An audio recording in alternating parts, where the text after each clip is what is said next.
Hello everyone.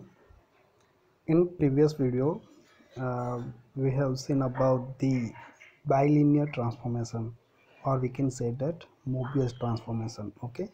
Now today, in this video, we will try to solve the example based on the Mobius or bilinear transformation.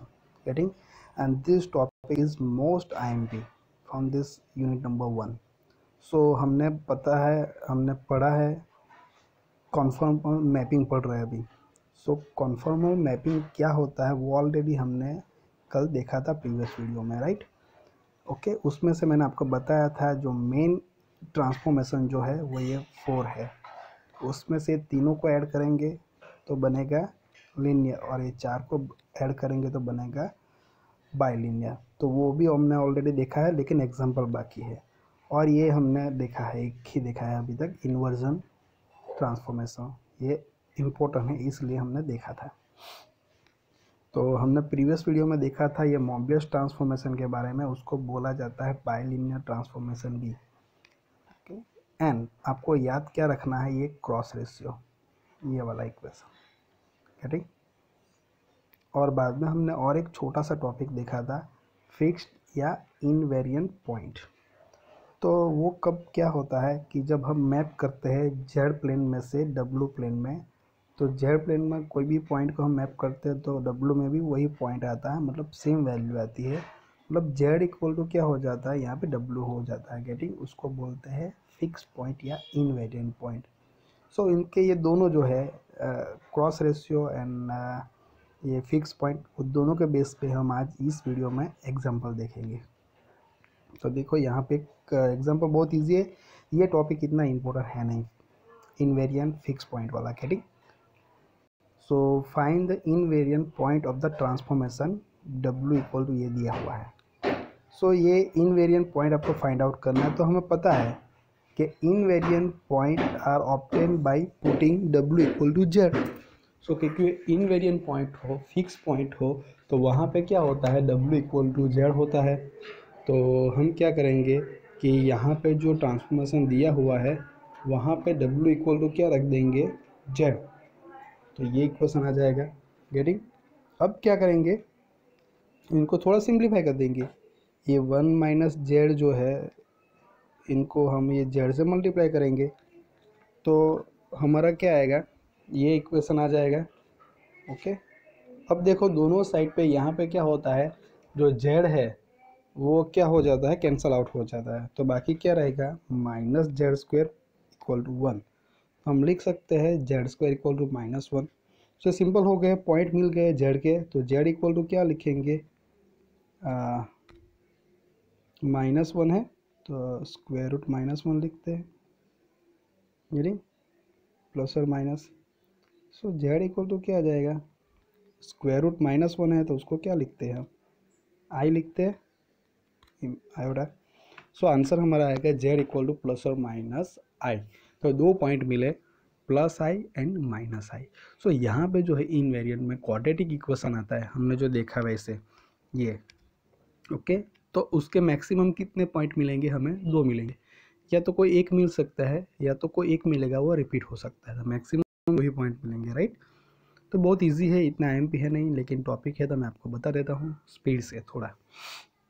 सो यहाँ पे भी find करना है, find the invariant point. Transformation दिया है ये, तो हमें पता है कि फिक्स पॉइंट हो, इनवेरिएंट पॉइंट हो, वहाँ पे W इक्वल टू क्या होता है, जेड। तो यहाँ पे W की जगह पे हम क्या रख देंगे, जेड रख देंगे। देन ये जेड को ये Z+7 से मल्टीप्लाई करेंगे तो ये इक्वेशन आएगा।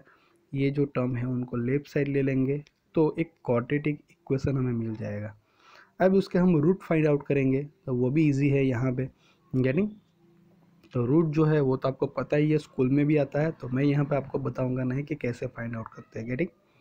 सो ये दो रूट है, Z+6 तो Z-1 इक्वल टू 0। तो Z+6 इक्वल टू आप 0 करोगे तो Z की वैल्यू मिलेगी -6, एंड Z-1 इक्वल टू 0 करोगे तो Z की वैल्यू मिलेगी आपको 1। तो आपकी दो वैल्यू आ गई, दो पॉइंट आ गए जो फाइंड आउट करने हैं पॉइंट, वो दो आ गए, -6 एंड 1। चलो ये बात हुई इनवेरिएंट या फिक्स पॉइंट के बारे में। अब जो है हम देखेंगे जो मोस्ट IMP एग्जाम्पल है उनके बारे में। गेटिंग? तो ये है, यहाँ पे क्या है, यहाँ पे देखो ये जो एग्जाम्पल आते हैं उसमें ये जो पॉइंट कौन से दिए उस पर ये कैलकुलेशन चलती है पूरी। क्विक में थोड़ी लेंदी होगी तो क्विक में थोड़ी शॉर्ट हो जाएगी कैलकुलेशन। गेटिंग? सो यहाँ पे क्वेश्चन है फाइंड दी बाइलिनियर ट्रांसफॉर्मेशन। देखो यहाँ पे वर्ड यूज़ किया है बाइलिनियर ट्रांसफॉर्मेशन, या तो उसकी जगह पे क्या यूज़ कर सकते हैं, मोबियस भी कर सकते हैं। गेटिंग? सो बाइलिनियर ट्रांसफॉर्मेशन है विच मैप्स द पॉइंट, वो जो मैप करता है वो पॉइंट कौन से दिए है, जेड में दिए है 0, -i, -1, तो उसको नाम दे देते ना, Z1 = 0 बोलेंगे, Z2 = -i एंड Z3 = -1। देखो यहाँ पे भी लिखा है। गेटिंग? सिमिलरली मैप करता है पॉइंट ये इनटू किस में, W = i, 1 एंड 0 रिस्पेक्टिवली। तो हम यहाँ पे भी लिख देंगे W1 = i, W2 = 1 and W3 = 0। सो बहुत इजी है, ये पॉइंट को नाम दे दिया, W वाले पॉइंट को भी नाम दिए दिया ऐसा। बाद में हमने क्रॉस रेशो पढ़ा था, वो आपने लिख देना है, उसमें सारी वैल्यू हमें रख देनी है। देखो यहाँ पे W एंड Z की वैल्यू नहीं रखेंगे क्योंकि वो पॉइंट नहीं दिया है, राइट। हम ये 4 पॉइंट के लिए हम लिखा था ये। सो ये Z1, Z2, Z3 and W1, W2, W3 की वैल्यू ये क्रॉस रेशियो के इक्वेशन में आपको रखना है। तो देखो W - W1 है तो क्या होगा, W - W1 कहाँ पे है, देखो ये तो -i लिखा है, देन W2 - W3, सो W2 = 1 है माइनस W3 = 0, तो 1 - 0, देन W - W3, तो W का तो नहीं रखना, W का एज इट इज रखो, -W3 कितना है 0, तो W - 0 आएगा, देन W2 - W1, तो W2 1 है माइनस W1, तो क्या आ जाएगा i, 1 - i। इसी तरह से आप सभी ये Z1, Z2, Z3 की वैल्यू यहाँ पे रख दो, Z को एज इट इज रखो, तो आपको ये मिल जाएगा। बाद में ये काम हो गया, बस इतना ही करना है। बाद में तो आपको सिंप्लीफिकेशन करना है और ये जो W का आंसर है वो Z के फॉर्म में लेके आना है हमें, तो हम ट्रांसफॉर्मेशन बोलेंगे, राइट। बाइलिनियर ट्रांसफॉर्मेशन फाइंड करना है, ओके। तो कैसे करेंगे, देखो इसको थोड़ा सिंप्लीफिकेशन कर दो जितना होता है। ये W - i है उसमें कुछ नहीं कर सकते तो उसको एज इट इज रखो, ये 1 - 0 तो 1 हो जाएगा, निकाल देते हैं, ओके। यहाँ पे W - 0 तो W लिखेंगे, यहाँ पे 1 - i एज इट इज रखेंगे। ये Z - 0 है तो उसकी जगह पे Z, ये -i + 1 as it is, Z + 1 को भी एज इट इज रखेंगे, और यहाँ पे -i - 0 तो उसकी जगह पे क्या लिख सकते हैं, ओनली -i, तो वो लिखा है, तो छोटा सा इक्वेशन हो गया।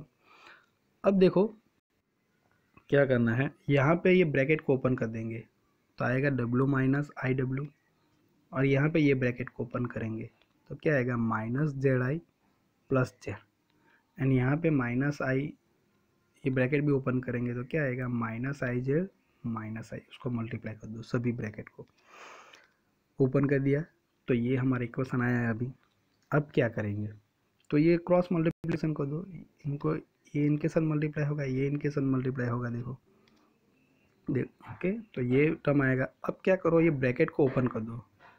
सो कैसे करेंगे, ये WIZ -IZ के साथ मल्टीप्लाई होगा तो क्या आएगा -IWZ, देन ये W -i के साथ होगा तो -IW। इसी हिसाब से आप सभी का करो, ये -i इनके साथ होगा तो क्या आएगा माइनस माइनस प्लस i²z, और ये -i से आएगा तो +i²। तो इसी हिसाब से ये ब्रैकेट को ओपन करना है हमें। बाद में क्या करना है, ये इक्वेशन में जहाँ पे i² है, i² की जगह पे क्या रख देना है -1, गेटिंग। तो देखो यहाँ पे i² की जगह पे -1 रखा है, यहाँ पे i² है तो ये आगे प्लस की जगह पे माइनस हो गया, यहाँ पे i² है तो प्लस की जगह पे माइनस हो गया। सो इतना करने के बाद हमारा इक्वेशन जो आता है वो ये आता है, ओके। तो देखो यहाँ पे करेंगे हम कुछ कैंसिल होता है तो कैंसिल कर दो, देखो ये -IWZ ये कैंसिल हो गया, और कुछ होता है तो देखो देखो ये minus W Z plus W Z तो जीरो ही हो जाएगा। सो रिमेनिंग टर्म क्या है वो लिख रही है। तो देखो ये आई माइनस आई डब्ल्यू और ये राइट साइड है उसको लेफ्ट साइड ले लिया तो प्लस आई डब्ल्यू जेड हो गया। आई वाली टर्म को साथ में लिख दिया और ये जो रियल टर्म है उनको राइट साइड ले लो। तो माइनस जेड माइनस वन है तो वो क्या हो जाएगा जेड प्लस वन हो जाएगा। ओके, अब यहाँ से क्या कॉमन निकलता है आई डब्ल्यू, तो आई डब्ल्यू को कॉमन ले लिया। बाकी क्या रहा ब्रैकेट में माइनस वन प्लस जेड, तो उनको हमें लिखना है तो लिख सकते हैं जेड माइनस वन, राइट। तो उनको यहाँ पे मल्टीप्लाई है तो राइट साइड लेंगे तो वो डिवीजन में आ जाएगा और यहाँ पे आई भी मल्टीप्लाई है तो वो भी क्या हो जाएगा वन बाय आई, तो डब्ल्यू इक्वल टू आ गया। अब वन बाय आई की जगह पे हमें लिखना है तो क्या लिख सकते हैं माइनस आई लिख सकते हैं, गेटिंग। तो क्या है देखो ये minus i equal to Z one plus Z plus one by Z minus one, getting. So ये हमारा आंसर आ गया। एक्चुअली बहुत इजी है ये, मोस्टली जो है ये 4 मार्क्स में एग्जाम्पल आता ये है। ओके, और नेक्स्ट एग्जाम्पल देखते हैं। वो एग्ज़ाम G2 एग्ज़ाम में ऑलरेडी आ गया है, एक नहीं 2-3 बार आया है और मोस्ट इम्पोर्टेंट है। सो सारे आपको कुछ नहीं करना है, सिर्फ ये जो पॉइंट है जेड के और डब्ल्यू के मैपिंग के वो सिर्फ चेंज होते रहते हैं। अब देखना है यहाँ पे थोड़ा सा चेंजेस है। अब यहाँ पे जो लिखा है determine the bilinear transformation which maps the point Z equal to zero I N one, तो हमें नाम दे देंगे सभी को Z one Z two and Z three यहाँ पे लिया हुआ है, राइट। अब दूसरा क्या दिया है मैप किस में करना है into W equal to i minus one infinity, so उसको भी नाम दे देंगे डब्ल्यू वन, ये डब्ल्यू टू, ये डब्ल्यू थ्री, ये नाम दे दिया। अब मेन चीज़ है देखो यहाँ पे W3 जो है ना वो क्या आता है इनफाइनाइट आता है। सो जब इनफाइनाइट पॉइंट आता है तब थोड़ा जो हमारा ये क्रॉस रेशियो हमने लिखना है पहले तो जो भी है वो। सो क्रॉस रेशियो का जो इक्वेशन हम लिख देते हैं और कोई पॉइंट हमारा इनफाइनाइट आता है, कौन सा पॉइंट इनफाइनाइट है वो देखो। तो ये क्रॉस रेशियो में हमें क्या करना पड़ेगा थोड़ा मॉडिफिकेशन करना पड़ेगा। ओके, तो यहाँ पे W3 इनफाइनाइट है ओनली वन पॉइंट। सो हम क्या करेंगे यहाँ पे W3 इनफाइनाइट है, एक ही पॉइंट इनफाइनाइट है ना, तो हम क्या करेंगे यहाँ पे कि W3 यहाँ पे भी है, कहाँ पे है देखो, एक तो ये टर्म में है और एक दूसरी ये टर्म में है, तो वहाँ से हम W3 को क्या करेंगे कॉमन निकालेंगे। तो देखो ये टर्म में से W3 को कॉमन निकालेंगे बाहर तो क्या लिखेंगे हम W3, जो भी बचा वो ब्रैकेट में लिखेंगे। तो ब्रैकेट में W2 तो है, उसके पास W3 है नहीं है, तो डिवाइड कर लेंगे W2 by W3 minus W3 common निकल गया था क्या आएगा 1 आएगा। सिमिलरली यहाँ पे भी यही आएगा। ओके, W3 को कॉमन निकालेंगे तो W डिवाइड बाई W3 लिखना पड़ेगा माइनस 1। तो देखो W3 कैंसिल हो जाएगा तो बाकी क्या रहेगी ओनली ये टर्म, तो वो यहाँ पे लिखी है देखो, और ये नीचे वाली टर्म तो वो यहाँ पे लिखी है, सॉरी यहाँ पे ये लिखी है, राइट। W3 कैंसिल हो गया। सो ये मॉडिफिकेशन करना है। अभी मान लो कि आपका Z1 इनफाइनाइट होगा तो Z1 वाले ये जो है ये दो उसमें मॉडिफिकेशन करना है, जो भी पॉइंट इनफाइनाइट दिया है उसमें मॉडिफिकेशन करना रहेगा। तो ये हमारा ओरिजिनल क्रॉस रेशियो है। ओके, उसके बाद W3 इनफाइनाइट है तो उसमें मॉडिफिकेशन किया और ये इक्वेशन आया। अब इसमें हमें वैल्यू एंटर करनी है। क्यों हमने ये किया, क्योंकि ये इनफाइनाइट है वो डिनोमीटर में चला जाएगा इनफाइनाइट, तो ये टर्म का आंसर क्या आएगा जीरो आएगा। W3 इनफाइनाइट है तो W2 बाई W3 इनफाइनाइट रखेंगे, W2 बाई इनफाइनाइट, तो डिनोमीटर में इनफाइनाइट आया तो उसका आंसर क्या आ जाएगा जीरो, इसीलिए हमने ये यहाँ पे ये मॉडिफिकेशन किया है। सो यहाँ पे हम वैल्यू रखते हैं W1 minus W minus W1, तो W को एज इट इज रखो, माइनस W1 क्या है आई, तो वो रख दिया। देन ये इन्फाइनाइट यहाँ पे W3 की जगह रखेंगे तो जीरो आ जाएगा, तो जीरो माइनस वन यहाँ पे तो यही हो जाएगा, यहाँ पे भी ये जीरो टर्म आ जाएगी तो माइनस वन यही आएगा। तो यहाँ पे W2 माइनस W1 में वैल्यू रखनी है, W2 माइनस वन है माइनस आई, तो ये आ जाएगा। ओके अब राइट साइड में भी वैल्यू रख दो, तो ये Z माइनस Z1 है तो जेड को एज इट इज रखो, माइनस जेड वन की वैल्यू क्या है 0, तो Z minus 0, then Z two minus Z three, तो जेड टू क्या है I minus 1, okay, Z three की वैल्यू क्या है 1 है। तो सेम डिनोमीटर में रखेंगे, जेड माइनस 1 है, sorry Z minus Z three, तो जेड इक्वल टू जेड को एज इट इज रखना है, minus Z three equal to क्या रखेंगे 1, और क्या बचा है Z two minus Z one, तो जेड टू क्या है आई माइनस जेड वन क्या है 0, तो आई माइनस 0। तो सिर्फ इतनी वैल्यू रख दी। तो देखो यहाँ पे ब्लू माइनस आई को एज इट इज रखेंगे यहाँ पे हम।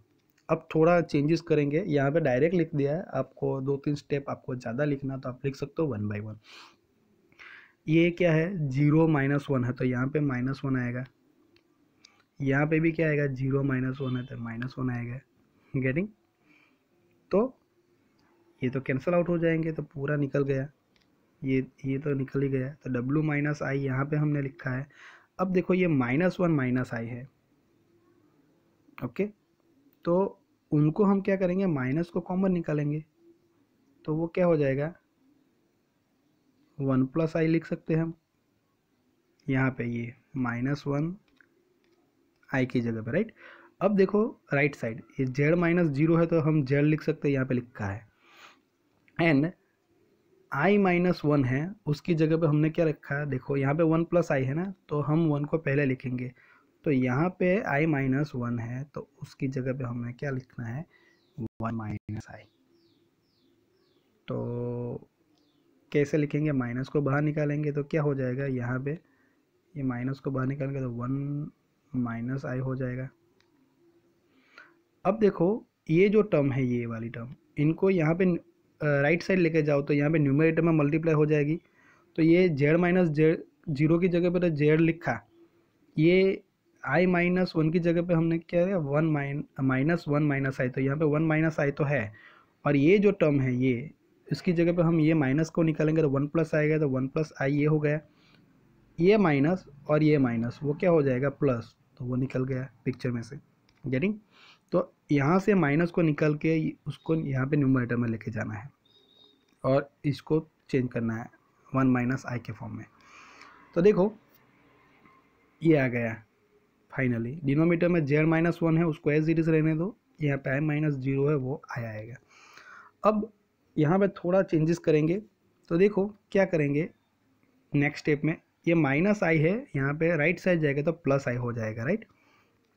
और ये जो टर्म है उसमें क्या करेंगे, तो देखो यहाँ पे 1 प्लस आई 1 माइनस आई है, तो उनको हमें लिखना है तो कैसे लिख सकते हैं 1 प्लस आई होल स्क्वायर लिख सकते हैं, और उसको हमें थोड़ा एक्सपांड करना है तो 1 प्लस 2i प्लस आई स्क्वायर, तो आई स्क्वायर इक्वल टू तो 1 माइनस 1 होता है, तो 1 प्लस 2i माइनस 1, तो -1 प्लस 1 0 हो जाएगा, तो बाकी क्या रहेगा ओनली 2i, गेटिंग। सो यहाँ पे इतना चेंजेस करना है हमें इनकी जगह पे, सॉरी यहाँ पे ओके एक मिस्टेक हो गई, सॉरी, ये 1 प्लस आई 1 माइनस आई है, मैंने सोचा दोनों में प्लस है, तो यहाँ पे क्या आएगा 1 स्क्वायर माइनस आई स्क्वायर आएगा, ए स्क्वायर ए प्लस बी, ए माइनस बी वाला यूज़ करेंगे ना, सो ये 1 स्क्वायर मतलब 1 माइनस आई स्क्वायर -1 होगा, तो ये 1 माइनस माइनस प्लस 1 मतलब ये दो ब्रैकेट का आंसर क्या आएगा 2 आएगा, तो ये हमने 2 रख दिया, और ये जेड, तो 2z आ गया। अब देखो ये जेड -1 एज इट इज़ है, लेकिन यहाँ पे आई जो है डिनोमीटर में तो 1 बाय आई होगा, उसकी जगह पे हम लिख सकते हैं माइनस आई, तो 1 बाय आई की जगह पे न्यूमरेटर में क्या लिखा है माइनस आई, और ये प्लस आई तो हमने लिखा अभी कैसे आया वो। सो अभी इनको हम थोड़ा बहुत सिंप्लीफाई कर देंगे तो डब्लू का आंसर आ जाएगा, सिंपल सी बात है। तो देखो ये इनको क्या लिख सकते हैं -2i जेड लिख सकते हैं, तो ये लिखा है, और एलसीएम ले लेते हैं, तो ये जेड -1 जो है वो आई के साथ मल्टीप्लाई होगा तो क्या होगा जेड आई माइनस आई होगा, तो वो यहाँ पे लिखा है, और डिनोमीटर मेरा जेड -1 रहेगा ही। अब इनको थोड़ा सिंप्लीफाई कर दो तो क्या रहेगा, देखो ये -2i जेड है और प्लस आई जेड है, तो क्या लिख सकते हैं -i जेड लिख सकते हैं और माइनस आई, तो उसमें से दोनों में से माइनस आई को कॉमन निकालेंगे तो क्या रहेगा, z+1 रहेगा। तो देखो ये न्यूमरेटर क्या है, -i z+1 और डिनोमिनेटर तो है z-1। तो ये आंसर आ गया है w का z के फॉर्म में। तो ये हमारा बाइलिनियर ट्रांसफॉर्मेशन मिल गया। सो बहुत इजी है, इनफाइनाइट है तो ये हमें थोड़ा क्या रखना है, गेटिंग, बस और कुछ नहीं करना है, बाद में तो सिंप्लीफिकेशन ही करना है। तो ये जो टॉपिक है वो मोस्ट आईएमपी है, बाइलिनियर या Mobius transformation and inversion transformation, getting. So ये एग्जांपल जो है आप ज़्यादातर कोई भी पेपर ले लो, 5 पेपर, उसमें से 4 क्वेश्चन पेपर में आपको एक एग्जाम्पल मिलेगी 4 मार्क के लिए, राइट। सिर्फ ये जो पॉइंट है वो चेंज करते रहते हैं, तो ये आपको अच्छी तरह से करना है। मोस्ट आईएमपी है for the GTU exam and mid exam also.